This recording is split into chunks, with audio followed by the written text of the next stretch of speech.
on. Come on, take me home and be number one. Come on, take me higher. Come on, take me on. Come on, take me home and be number one. Hey! Hey ho!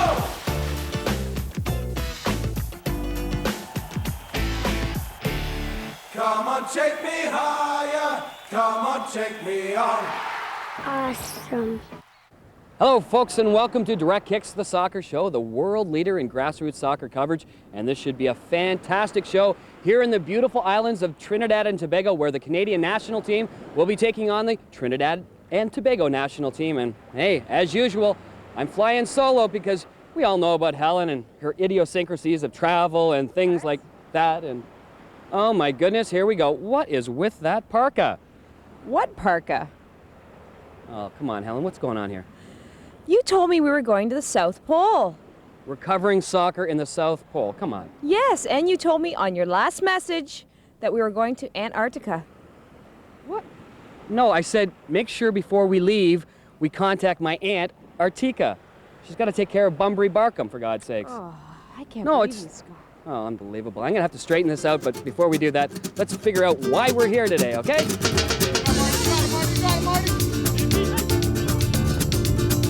Certainly the most experienced player on the Canadian squad down here in Trinidad. How do you feel playing for Canada once again? Is that a nice way of saying the oldest, is it? No. Yeah. Yeah, it's great. It's great to be back and playing. It's been a long time since the last qualifying games, and we've had a few tournaments in between time, but now this is a warm-up, getting ready for the Gold Cup, and then inevitably to go on to better things and bigger things for the World Cup qualifiers. So this is all, to get ourselves set up for that, which it's a good test for us. Jason, I guess this is temperature out here a little better than in Scotland, right? Yeah, it's a little bit warmer. I've been telling my wife back home it's been raining every day to make her feel a bit better, so it's definitely a change from what we're used to, but I think we'll manage okay. How important is this game coming up against Trinidad for the Gold Cup in the future? It's a big game for us because, if we can get a good result here and a good performance, it'll set us into the Gold Cup in the right frame of mind. And it's always a good test for us to play against, other countries in CONCACAF, because that'll, give us a gauge of where we are in terms of qualifying for the World Cup. Will there be a pot of Gold Cup at the end of the rainbow for Canada, or perhaps Trinidad and Tobago? Here's Helen with some thoughts from TNT's star midfielder. Hey, I think I like this guy. Look at the size on this guy. So they call you the... Magician. He said it. The magician. Well, now, how important was it for you? I know it was hard getting released from your team in Scotland. How important was it for you to come represent your country? It's always important to represent whatever country you were born in, and I was happy because there have been a bit of conflict in the past, and I'm happy that they're finally coming together and sitting down to work things out so that overseas-based players can continue to represent Trinidad and Tobago. How important are matches in the preparation for the Gold Cup? It's important, but for the coaches to work on their tactics and see different players. But there's a lot of players still, and there's a lot of work to do. But as an individual, some of the things that I saw today, I'm quite pleased, and if we can continue in that direction, then I'm sure that we can do well. Hey ho! Hey ho! Let's go! Jack, how important is a game like Canada versus Trinidad as they go towards the Gold Cup in a month and a half? I think for both of us it's very important. For you because you need the practice, having to meet Korea and Costa Rica in a very tough group, I believe. And particularly because most of your country is now snow and ice. Right? True. And therefore you need some service to practice on. And for me, because you have beaten me 3 times. And it's time for me to, of course, make amends. And more importantly, I have some new players who we have blooded, and plus one player we have from the English league, and we have playing for the first time. And this game will serve as a kind of warm-up game for the team to gel, as it were. So for those reasons, it's a very important match. Let's talk about the granddaddy of soccer tournaments for CONCACAF, and that, of course, is the Gold Cup, a fantastic tournament. Tell us about it. The Gold Cup has been in operation for the past 6 years, more or less. I think it's one of the biggest achievements of my time, and we have brought this in because we felt that every confederation, like ours, should have a premier competition. CAF has the African Nations Cup, Europe has a Euro Championship, and so on. I mean, South America has Copa America, and never we don't have our Gold Cup. Where we put our best teams, and we take some from the other confederations, and make what I believe is a very interesting, exciting competition. For the first time, the countries are playing for very attractive cash prizes. We have covered all the expenses, travel, accommodation, you name it. And also, to what's important also, is that it gives us a showcase on the world, as it were. It carries our football up to a higher level. And for me, this is very, very important.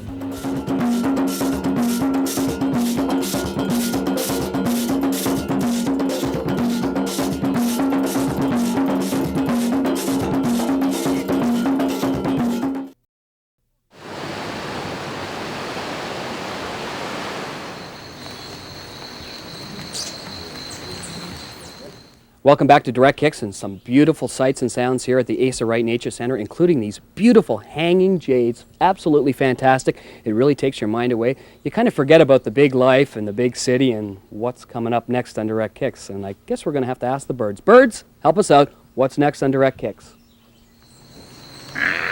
Tip of the week. Tip of the week.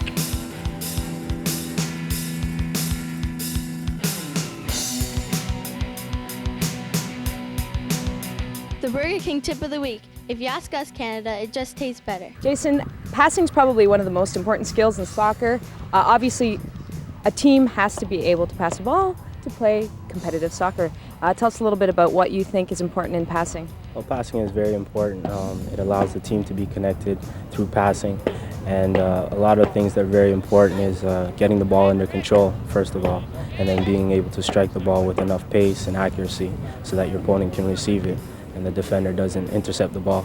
Right, and now tell us a little bit about how you think kids can improve this skill over time. Just interaction with other players and playing competitively, and also just a lot of practice, even on your own. Like if you don't have somebody to pass the ball with, maybe against the wall, or just striking quite a few balls, repetition will improve that. And I think that's something that kids take for granted. Everybody hates doing a lot of repetition stuff, but in passing, it's probably not the most exciting thing to do, but it's definitely something that they have to do over and over again. Correctly. You have to keep your eye on the ball at all times until the point of impact, and just a lot of repetition. That's this week's Tip of the Week. Next week, we're going to take a look at one touching, very important skill. And you know, these Canadian guys, maybe they know a lot about passing, but how much do they really know? Let's take it away with Rapid Fire. Soccer Rapid Fire is brought to you by Dollar Rent-A-Car.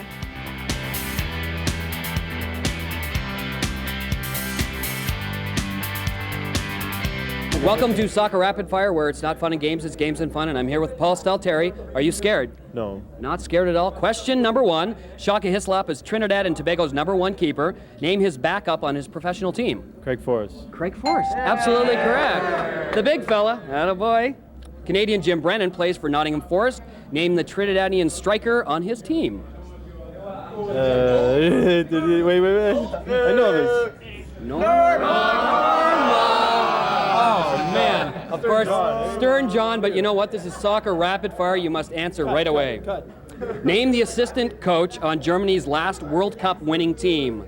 Holger Osiak. No, Holger Osiak, correct? Not bad. Daddy. Number 4, name the Canadian national soccer player whose brother dribbles before he shoots. Martin Nash. Marty Nash. There he is right there, Marty Nash. That's not bad. This is going to be a tough one. Name the Brazilian soccer philosopher of the 1970s. Pelé?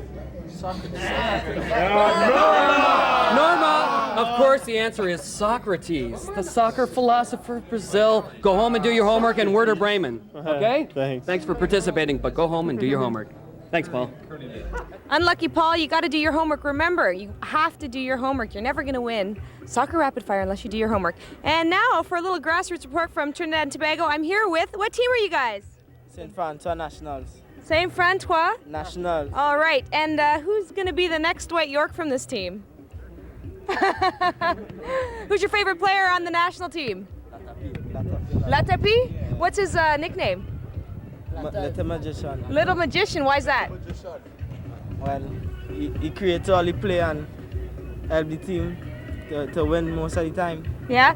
And who's going to win this game between Canada and Trinidad and Tobago? Trinidad for sure. Oh, I don't know. We'll have to see. Thanks for talking to us, guys. What are you doing to help develop the youth for Trinidad and Tobago?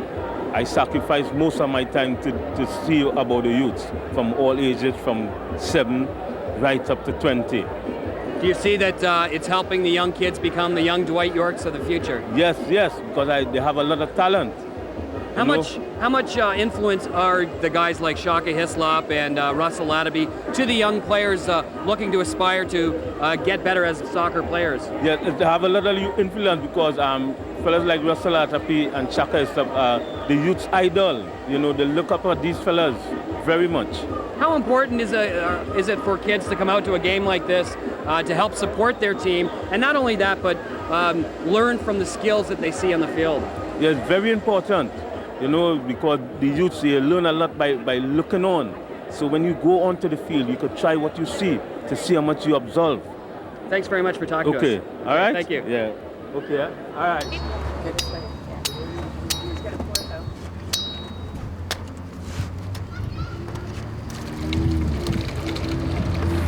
Fantastic. Thank you, Tony. You know, you can't come to the Queen's Park Savannah without trying some of this coconut milk, and it looks fantastic. A lot of milk coming out from that. Don't you know anything, Scott? That's coconut water, not coconut milk. Oh, where's the coconut milk come from? Well, the coconut milk comes from dried kernel. That's actually fresh coconut water out of the coconut. It's absolutely delicious. Let's try it. We'll be back right after this. It's good for you. Welcome back to Direct Kicks, and you know what an amazing view of Trinidad here at the Hilton Hotel, and we're here with, you know, one of the friends we've made, one of the many friends we've made here in Trinidad.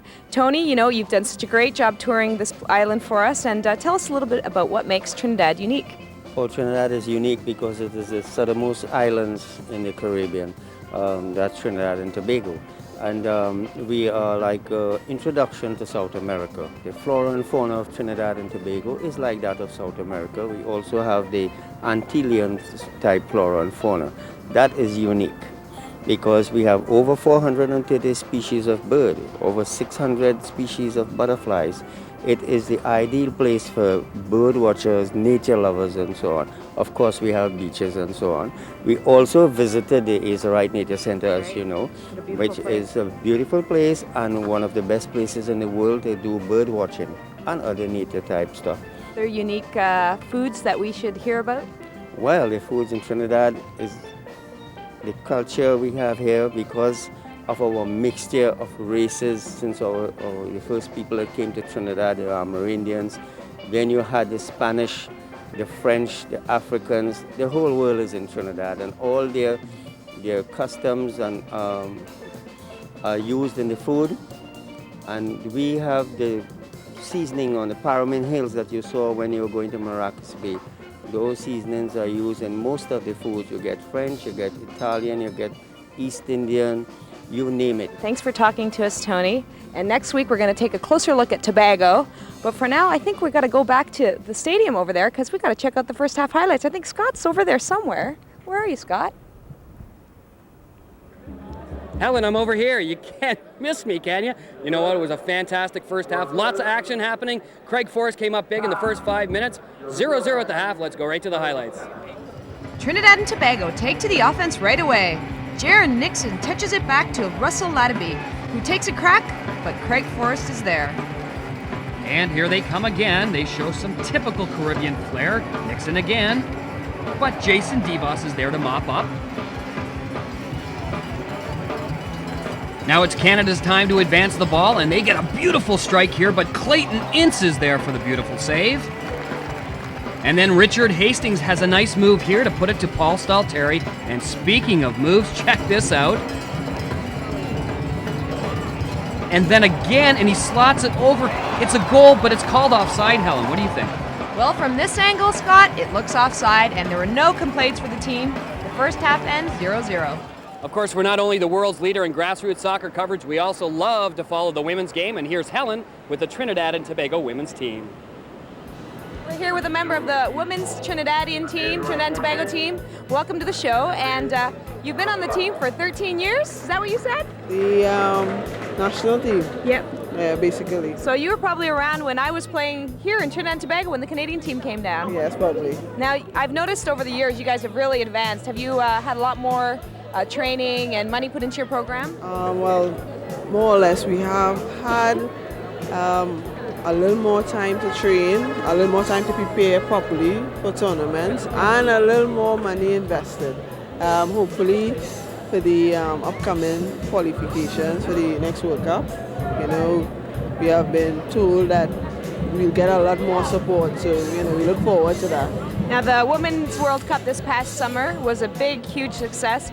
How did that affect your team and your program here? Well, it has done a lot for us because the States has won the World Cup, so that makes qualifying a bit easier because you won't have to think about playing the States because they are really far advanced than most of the teams.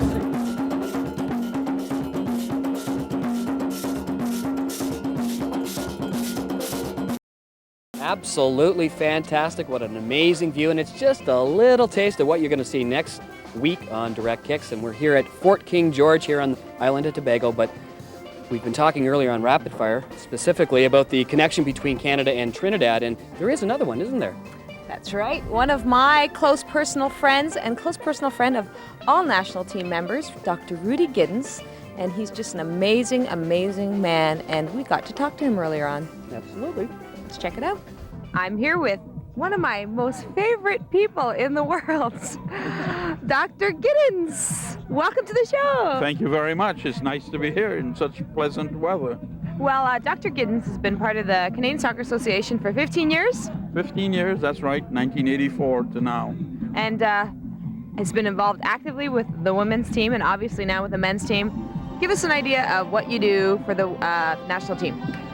For the national teams, I really work from three aspects: preventing the injuries to the players, educating them on doping control, drug abuse, and also providing coverage either personally or through the other members of the medical committee for Canadian soccer to make sure that they are well looked after, well treated if necessary, both at home and abroad.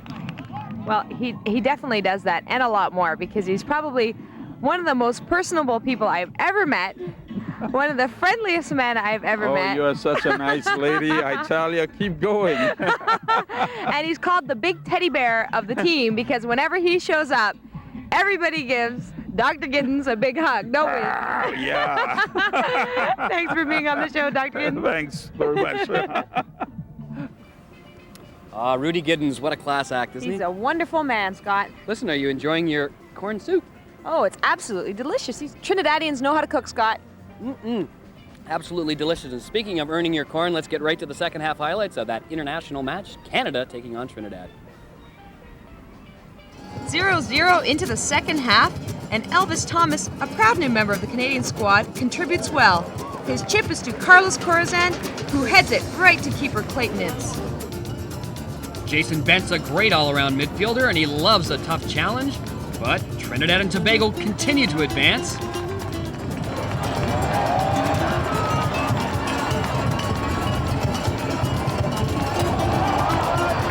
The first cross from the left side is a little long. The second one isn't, and Arnold Dewika with a flick on, but it's just wide.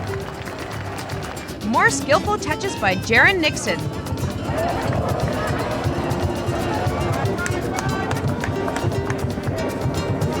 But Richard Hastings shows some nice hustle.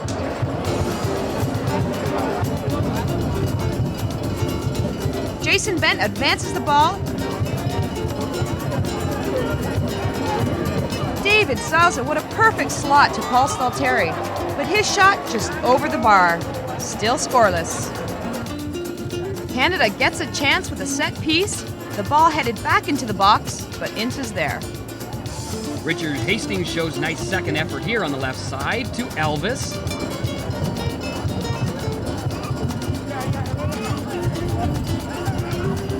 He swivels his pelvis with a cross, and an amazing one-time crack by Carlos Corazon, and Ince comes up with an excellent save, however.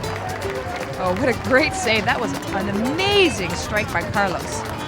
Ensuing corner, Jason DeVos gets a cleat on it, but again, Clayton Ince stands tall. And here we go again. Hastings with another nice pass. Elvis battles and beats Ansel Elcock. Then he's hacked down and no call. What do you think, Helen? Well, it looked like he didn't have advantage. He had no chance of getting the ball. I'd have to say that's a foul, Scott. But the play goes on. Trinidad did try to crank it up for the hometown fans. Brent Raham and Evan Swise combined, but Brad Parker shows excellent defense, and this game ended in a 0-0 tie. It was a tough game out there today. A lot of running to be done. What'd you think of the game?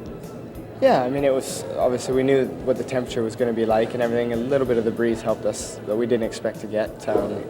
But you know, it's always hard when you come to this part of the world. It's always going to be warm, and they're going to have a lot of possession. And I thought we coped well with it and dealt well with what they threw at us. Well, you had a great cracker in the second half, eh? Yeah, I mean, just coming through the sun, and I just thought, well, make contact, hit the target, and I did. And to be fair to him, he made a really good save as well. So. Were you happy with the team's performance today? Yes, parts of the game. I mean, you're never going to be happy with the whole game. You know, not many games like that you play in your life.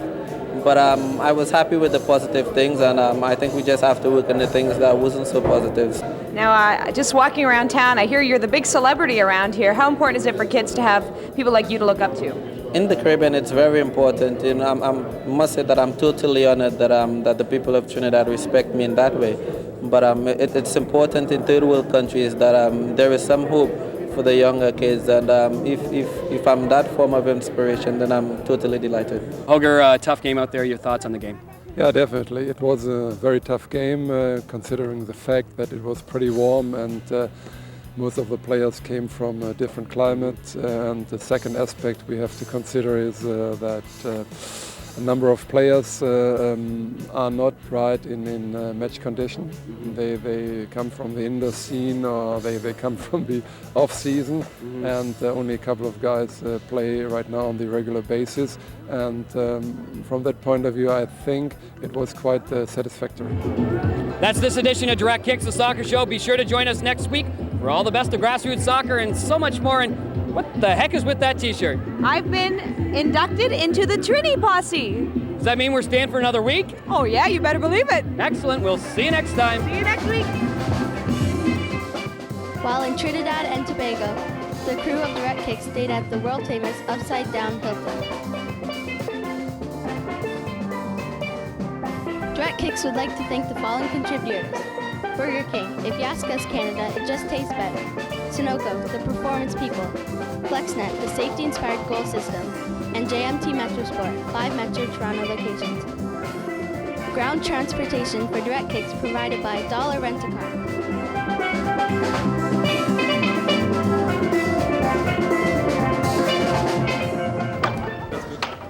Holger, a tough game out there. You switched on? Modern technology, the on button. That happened. Okay.